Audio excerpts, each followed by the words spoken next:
च्या नंतर त्यांची आघाडी आहे की 70 पुढं 14 वर्ष आहेत. या 14 वर्षात म्हणजे शिवाजीराजे ज्या वेळेला आग्र्याला गेले त्यावेळेला त्यांच्याकडे 17 किल्ले होते, परत आले त्यावेळेला 18 किल्ले होते.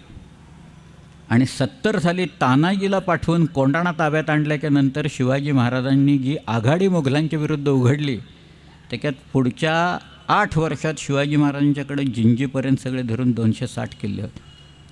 पण त्यांचे शब्द बघा काय आहेत. एका बकरीत फार बकरी नंतरच्या आहेत परंतु शब्द फार सुंदर आहेत. शिवाजीराजे असं म्हणाले की आज हजरतीस 360 दुर्ग आहेत. त्या बकरीतला आकडा आहे 360 म्हणून. आज हजरतीस 360 दुर्ग आहेत. एक ना एक दिवस खासा आलमगीर दख्खनेत उतरेल, एक दिवस औरंगजेब दक्षिणेत उतरेल. माझा एक एक दुर्ग त्या आलमगीराविरुद्ध मी एक एक वरुष लढवीन. माझा एक एक किल्ला मी औरंगजेबाच्या विरुद्ध एक एक वर्ष लढवीन. त्या आलमगीरास अवघी दख्खन काबीज करावयास 350 वर्षांचं आयुष्य लागेल. आणि शिवाजी महाराजांच्या मृत्यूच्या नंतर औरंगजेब इथं आला. त्याला माहिती होतं it's a long drawn battle. 25 वर्ष औरंगजेब इथं आहे. 25 वर्ष हिंदुस्थानचा बादशाह, तख्ते ताऊसवर बसणारा, मयुरासनावर बसणारा, ऐशो आराम दिल्ली आणि आग्र्याचा भोगणारा हा दख्खनच्या दऱ्याखोऱ्यात डोंगराळ भागात येऊन नाचतो आहे.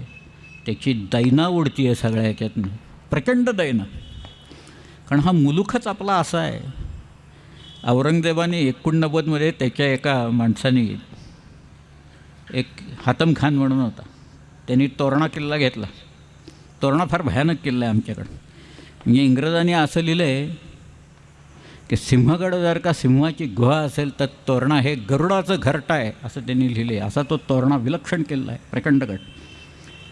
तो हातम खानाला किल्लेदार म्हणून पाठवला. त्याला किताबच दिला, किलहदार खान. बरं औरंगजेबाने गेल्यावर तो वरती गेल्यावर त्याला तो तोरणा काय तो कळून आलं. त्यांनी त्याच्या गुरुला पत्र लिहिले की हा जो तोरणा नावाचा शिवाजीचा किल्ला आहे तो इतका भयानक आहे की इथं तरुण माणसाची हवेलंडी उडते, तिथं माझ्यासारख्या म्हाताऱ्या माणसाचं काय झालं असेल याची कल्पना करा. असं फल्लू साफलीन म्हणजे सैतानाची गुहा आहे असं त्यांनी लिहिलेलं आहे त्याच्यात.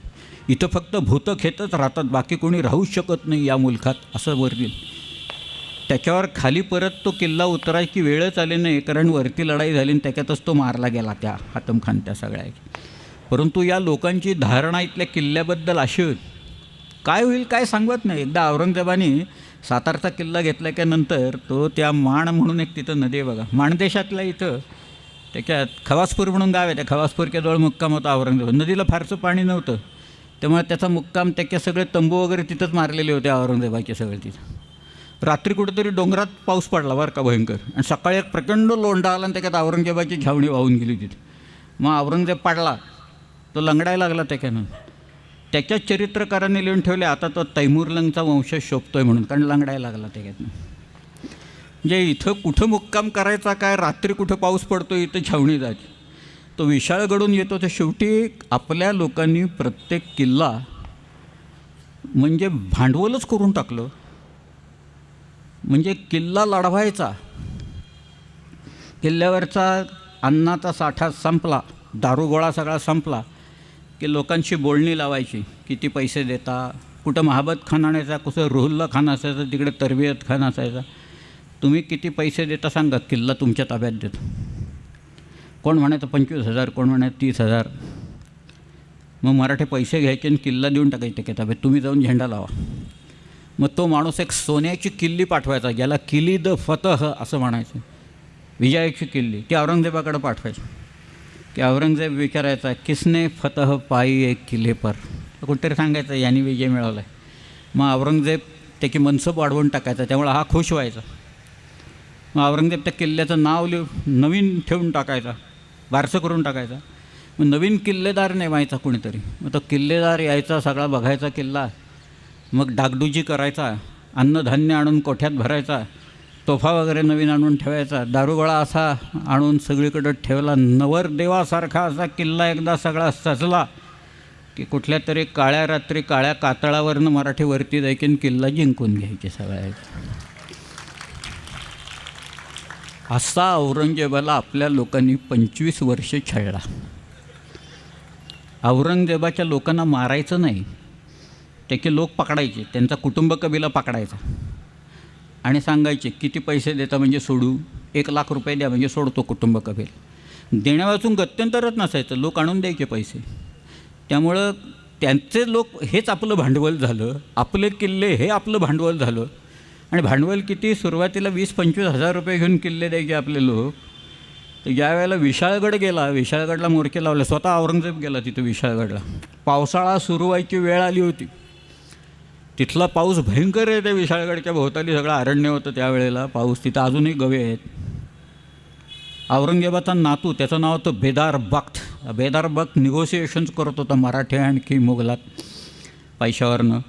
आणि तो म्हणत होता, आजीजीनं सांगत होता किल्लेदाराला, वरती प्रतिनिधी होता, त्यानं सांगत होतं काही करून किल्ला द्यावं ताब्यात. माझा हा आजोबा आहे, काही कायम किल्ल्यावर राहणार नाही, तो इथं येऊन परत जाईल, तो गेला की परत देऊन टाकतो आम्ही तुम्हाला किल्ला, पण आत्ता देऊन टाका तुम्ही आम्हाला. मराठ्यांनी दिला किल्ला. किती पैसे घेतले असतील? 2 लाख रुपये घेतले विशाळगड सोडायला. काय जमवले पैसे, कुठनं? पगार नाही, काही नाही. औरंगजेबाच्याचकडनं पैसे जमवत बसले होते लोक आपले. मग सधन झाले, सगळे किल्ले परत बांधून काढले आपल्या लोकांनी, किल्ले लढवले. रामचंद्रपंत अमात्य हे सगळं जे आहे ना, अमात्य त्यावेळेला होता. शिवाजी महाराजांची नीती त्याला पूर्ण माहिती होती या सगळ्या, आणि तीच त्यांनी कॅरी फॉरवर्ड सगळ्या याच्यातनं केली. आणि औरंगजेबाच्या विरुद्ध हा जो लढा आहे, स्वातंत्र्य समर आहे मराठ्यांचं, घाबरले नाहीत कोणी. 89 साली म्हणजे 87 साली, 86-87ला आदिलशाही घेतली त्यांनी. 89मध्ये कुतुबशाही औरंगजेबाने संपून टाकली. 89मध्ये संभाजीराजांना पकडून ठार मारलं त्यांनी. 89मध्येच राजधानी 3 नोव्हेंबरला रायगड घेऊन टाकला त्यांनी. बहुतेक शिवाजी महाराजांचं तख्त सिंहासन औरंगजेबाने नेलं. म्हणजे इथं राजा नाही, इथं राजधानी नाही, इथं तख्त सिंहासन नाही, अशा अवस्थेत महाराष्ट्र औरंगजेबाशी पुढची 18 वर्ष लढला. आणि ह्या लढाईचं शेवट हा औरंगजेबाच्या मृत्यूनं झाला. मला वाटतं की औरंगजेबाच्या मृत्यूचं सगळ्यात जास्ती दुःख मराठ्यांना झालं. त्याच्या मुलांना काही व्हायचं कारणच नव्हतं, कारण लगेच मारामारी करायची दिल्लीला जाऊन ताब्यात घ्यायला, कारण इथनं सगळे लगेच गेले. औरंगजेब मेल्याक्षणी सगळे लोक निघून गेले आणि आमचा धंदाच बसला इथला सगळ्याचा लोक. परंतु ते जे काय शिकवण होती सगळी, पैसे गोळा कसे करायचे, काय करायचं, स्ट्रॅटेजीज कशा आहेत, प्लॅनिंग कसं असतं, लोक कसे तयार करायचे, लोकांच्याकडनं कामं कशी करून घ्यायची, किल्ले कसे बांधायचे, काही किल्ले कसे पाडायचे, लोक कसे फोडायचे, औरंगजेबाच्याकडचे लोक कसे फोडायचे, हे सगळं जे आहे ना, हे सगळं त्या आज्ञापत्रात शिवाजी महाराजांच्या नावाने हुकमतपणाने लिहिलेलं आहे. सगळं ही नीती आहे. युद्ध जे माणूस जिंकतो ना, ते मी शेवटी एक बॅटल ऑफ विट्स चालतं. औरंगजेब आणि शिवाजीराजांचं आग्र्याला झालं, ते काही तलवारी घेऊन कोण लढलं, कोण नाही लढलं, पण it was a battle of wits. या दोघांच्या केवळ कल्पना म्हणजे शिवाजीराजे अर्ध काय करतात, औरंगजेब त्याला उत्तर काय देतो, फार वाचण्यासारखं आहे सगळं ते काय. परंतु नंतर जो काही झंझावात आहे, 10 वर्षाचा झंझावात, की शिवाजीराजांनी नंतर दक्षिण दिग्विजय केला. कुठपर्यंत गेले? शिवाजीराजे तंजावरपर्यंत गेले. कावेरी नदीच्या काठी कोलेरून, म्हणजे एक नदी येऊन मिळते, एक सबसिडी त्याची एक आहे कोलेरून म्हणून, त्या कोलेरूनच्या काठावर तिथपर्यंत गेले महाराज. आणि जिंजीचा किल्ला घेतला, जिंजी घेऊन टाकला त्यांनी सगळ्या. किती वर्ष बाहेर असेल हा माणूस? 2.25 वर्ष शिवाजीराजे बाहेर आहेत स्वराज्यापासून. आपण घरी जर का नसलो, आज आम्ही आपले पुणे सोडून इथं येऊन आठवडाभर येऊन बसलो आहे आणि आम्हाला आपली चिंता आहे सगळी, ते पुण्यात काय झालं